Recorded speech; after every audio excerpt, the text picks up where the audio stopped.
Hi guys, এরকম ধরনের আপনার যদি ম্যাথ বা অঙ্ক থাকে তাহলে সেগুলোকে কিভাবে আমরা সলভ করব।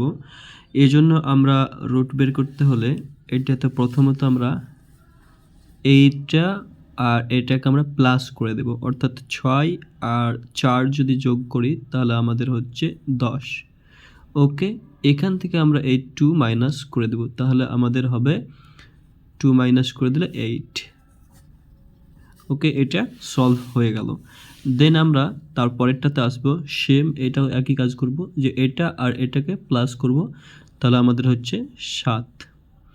এবার মাইনাস করব কত, এই দুইটাকে, তাহলে এই 2 মাইনাস যদি করে দিই তাহলে আমাদের থাকছে 5, তাহলে এর অ্যান্সার হচ্ছে 5।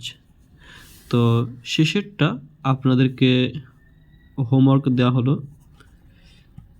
আপনারা অবশ্যই কমেন্ট বক্সে জানাবেন যে এর কত উত্তর হবে।